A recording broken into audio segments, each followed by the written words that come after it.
Good morning to you all. This is Raju. Continuing with the previous lecture, Arches of Foot, and today's lecture is Arches of Foot with its mechanism and the applied anatomy. The objectives of today's lecture are two. One is mechanism, another one is the applied anatomy. First, we see, before going in detail about the functions, the applied anatomy and the mechanism, first we see the functions of the arches, why the arches are there. One is to spread the body weight to the weight bearing points of the sole, example, heel, balls of the toes, primarily those of first and fifth toes and lateral border of the sole. They will be serving as a shock absorber during the bound by their spring-like activity. And the third function is to propel the body during the walking, jogging, and running, etc. So during standing position, the weight of the body is spread among 3 points. One is the posterior inferior tuberosity of the calcaneum, the heel, head of first metatarsal. Third is the head of the fifth metatarsal when we are standing in position. The mechanism of arch support, mainly the shape of the bones. First one, bones are wedge shape. Remember only one word, that is the wedge shape, with the thin edge lying inferiorly. This applies particularly to the bone occupying the center of the arch. It's a keystone. Keystone we call it as. You can observe the arch here, the shape of the bone, and the key is in the center. Keystone we call it as. And here it is a talus bone.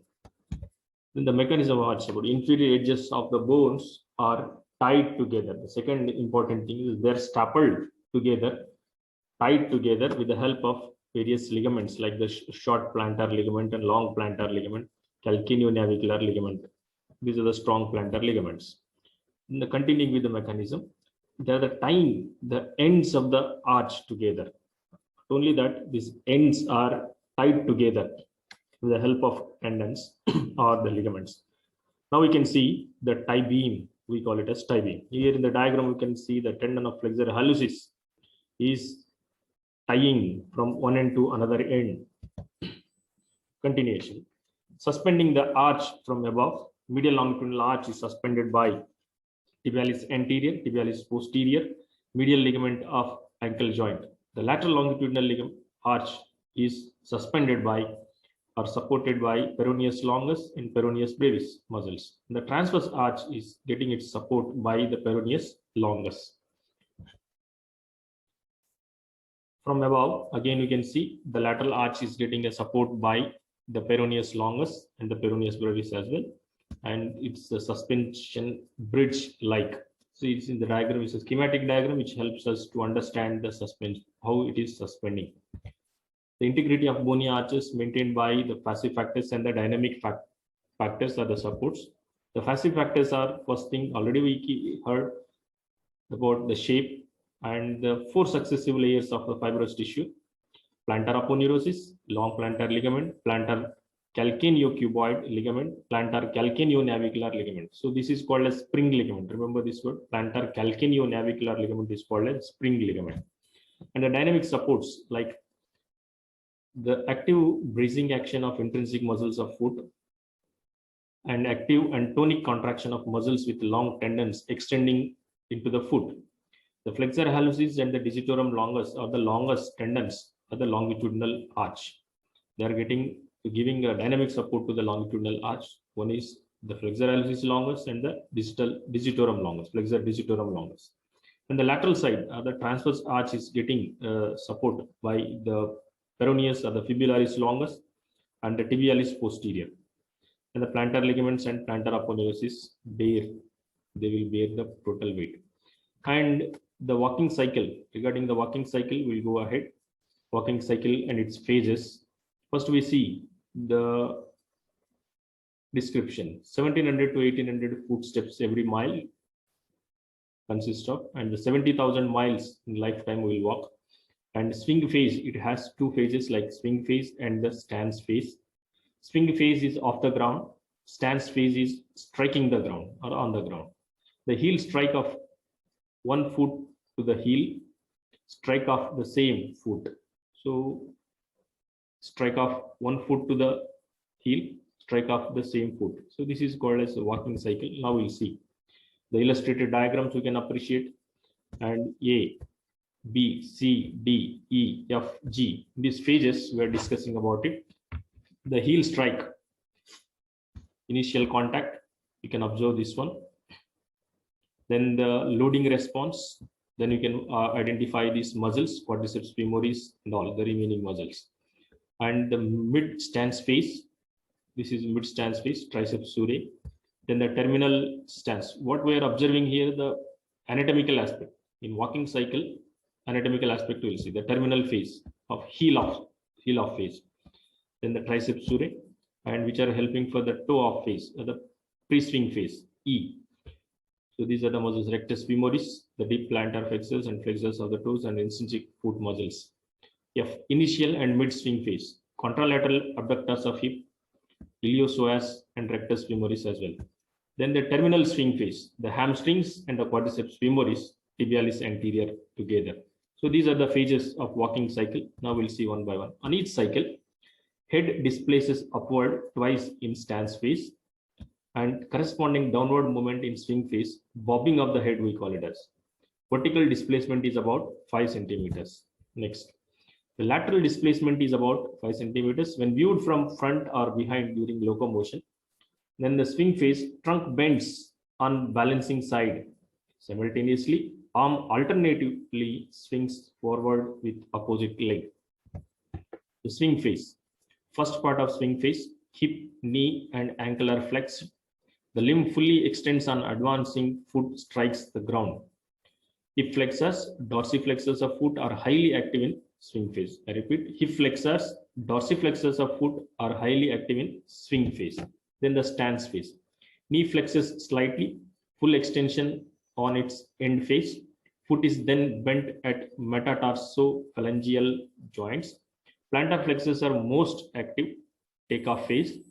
End toe flexes and grip the ground, long extensors and intrinsic muscles. Inverters and everters of foot are important stabilizers in this phase and produce shift of weight to metatarsals. Stance phase is producing the shift to weight to the metatarsals. Then on walking, downward pelvic tilt on unsupported sides due to gravity is minimized by abductors of hip on stance phase. Slight rotation of hip and knee takes place. Femur rotates medially on tibia when foot is on the ground. Reverses when foot is off the ground. I repeat, femur rotates medially on tibia when foot is on the ground. Reverses when foot is off the ground. As limb advances, femur rotates laterally at hip joint to keep foot straight ahead. Then walking reflexes, regulated by variety of sensory information from nerve endings of tactile, ligamentous, articular and musculotendinous sensations. These are the walking reflexes.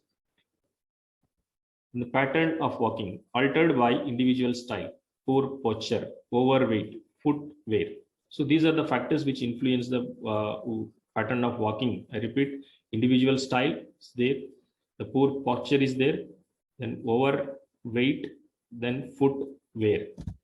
The disturbances of gait, important sign in many disorders of CNS encountered in various conditions like, now we'll see the ataxic gait. What will be the gait? Walking style. Gait means walking style.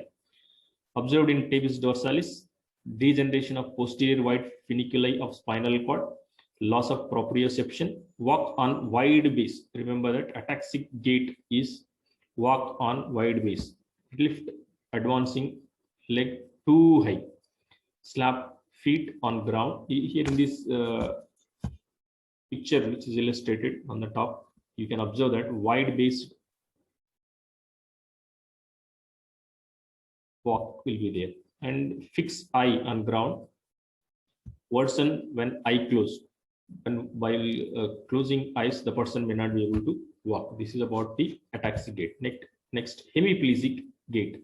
Affected leg is rigid, swung from hip in semicircle by moving trunk, lean to affected side, arm of that side is held in semi-flexed position. So now we can observe that arm of that side is in semi-flexed position. This is called as hemiplegia, hemiplegic gait. Then the scissors gait, seen in spastic paraplegia, legs are abducted and crossing alternately in front of one another with knees scraping together. So this is called as scissors gait. The staggering gait, observed in drunken state, or we also can call it as drunken gait, drug poisoning or flocculonodular lobe syndrome. Balancing of trunk is disturbed. He may not be able to balance the trunk, unable to walk on straight line. Waddling gait results from dislocation of hip or muscular dystrophies, difficulty in maintaining pelvis in proper angle to the weight-bearing side. This is called as waddling gait. Downward tilt of the unsupported side, you can observe in this diagram. This illustration is clear, which produces exaggerated compensatory sway of trunk towards weight-bearing side. So this is of the walk. Then cerebellar gait, marked irregularity and unsteadiness with vertigo, tendency to reel to one side. So this is called as cerebellar gait. You can observe this, the picture. Irregularity and unsteadiness with vertigo, cerebellar gait. Then propulsion gait, seen in Parkinsonism, lesion in basal ganglia. Patient have stooped posture, bent posture, we call it as stooped posture. Then short and quick steps, chasing their center of gravity, slow in beginning, unable to stop when needed. So he will not be not under control of himself because the gait is propulsion gait. In the limping gait, patient experiencing pain by weight bearing on affected side, takes short steps to get rid of weight from affected limb. Sound limb or good limb, or which is good in working, limb brought forward quickly to land. So thus limping is produced. Then clinical relevance. This is a clinical words which is related with anatomy. We speak about the applied anatomy. Clinical words which we can observe that pes cavus or the high arches. What happens in pes cavus? Pes cavus is related with the medial longitudinal arch. So now we'll see. Pes cavus is a foot condition characterized by an unusual high medial longitudinal arch. The cavus means cavity, pes means foot. Then due to the higher arch, the ability to shock absorb during walking is diminished and an increased degree of stress is placed on the ball and heel of the foot. Symptoms generally include pain in the foot, which can radiate to the ankle, leg, thigh, and hip also. This pain is transmitted up the lower limb from the foot due to the unusually high stress placed on the hind foot during the heel strike of the gait cycle. Causes of pes cavus can be idiopathic, hereditary due to an underlying congenital foot problem such as club foot, or secondary to neuromuscular damage such as in poliomyelitis. Pes cavus. Now we'll observe in an illustrated picture. It's clear. Pes cavus, abnormally high longitudinal arch. This is a medial longitudinal arch. You can see. So medial side is a cavity. More cavity is observed than the normal. So the exaggeration of the longitudinal arch of the foot causes pes cavus. This generally takes place due to the contracture plantar flexion at the transverse tarsal joint. When the patient walks with a high arched foot, there is dorsiflexion of the metatarsophalangeal joints and the plantar flexion of the interphalangeal joints of the toes. The clinical relevance. Next clinical aspect, plus planus. Planus means plane, planus. Foot or foot is flattened or flat foot, we call it. Pes planus is a common condition in which the longitudinal arches have been lost. Arches, what we are studying about the mechanism of arches and the applied anatomy. The arches have been lost. So automatically concavity or cavity will not be there. Automatically become flattened. Arches do not develop until about 2 to 3 years of age, meaning flat feet during infancy is normal. So better not to consider it as abnormality. During 2 to 3 years of age, the flat feet is common. This is normal. The flat foot is the commonest of all foot problems. It takes place as a result of failure of medial longitudinal arch. During long periods of standing, the plantar aponeurosis and spring ligament are overstretched. This is anatomy, applied anatomy, proper anatomy. And consequently, the support of the head of the talus is lost and is shoved downward between the calcaneus and the navicular bones. This results in flattening of the medial longitudinal arch with lateral deviation of the foot.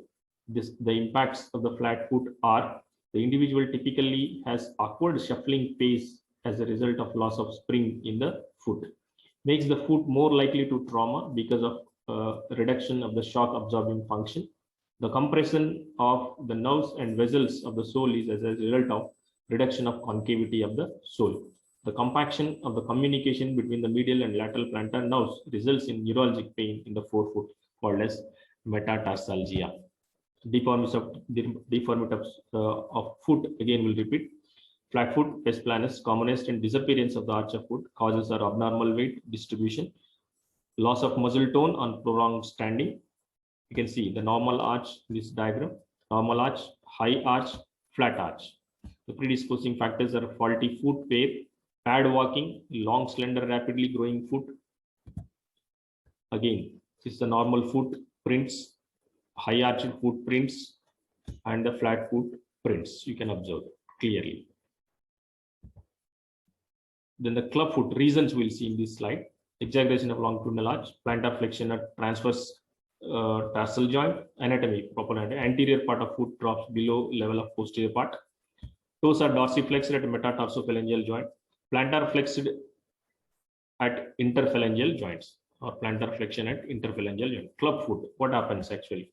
Then the types of club foot: talus equinus, foot fixed in plantar flexion. Talus calcaneus, here you can see equinus, calcaneus, toes upturned, dorsiflexed. Talus varus, foot fixed in inversion and adduction. Talus varus, here you can see, and talus valgus.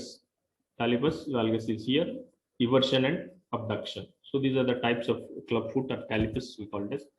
In Latin, talus means club foot. The club foot could possibly be congenital or acquired. There are 5 types of club foot as under: talus equinus, talus calcaneus, talus varus, talus valgus, talus equinovarus. Now we had observed these features. The march foot, commonly seen in soldiers.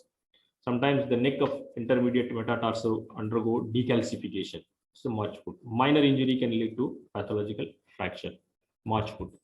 In the hallux valgus, you can see the valgus is directed laterally. Great toe, you can see great toe is adducted towards the midline of the foot. Midline of the foot is passing here, so it is adducted. And wearing of narrow pointed shoes is a main reason. And what happens anatomically, you can see even in the diagram, you can see hallux valgus, the skeleton you can observe. In this state, the big toe is deviated laterally at the metatarsophalangeal joint. This is important. Metatarsophalangeal joint. It generally takes place because of continuous wearing of pointed shoes with high heel. So be careful while wearing the shoes. Tight shoes or high heel shoes are dangerous. The head of the very first metatarsal bone becomes notable and rubs on the shoe. This results in the creation of protective adventitious bursa, referred to a bunion, on the medial side of the big toe. The hammer toe affects the second or third toe commonly. Hammer toe you can observe in the diagram. And metatarsophalangeal and distal interphalangeal joints are hyperextended. Proximal interphalangeal joints are intensely flexed. Proximal interphalangeal joints are intensely flexed. This is the proximal interphalangeal joint. And thank you very much. So now we came to know about the mechanism. Under mechanism, we came to know about the swing phase and stance phase of walking cycle, and the gait we came to know, and different types of gait we had seen. And later on, applied anatomy, scavus, pes planus, and talus, and all hammer toe including. We have all gone through these headings and the summary as well. Thank you very much for hearing.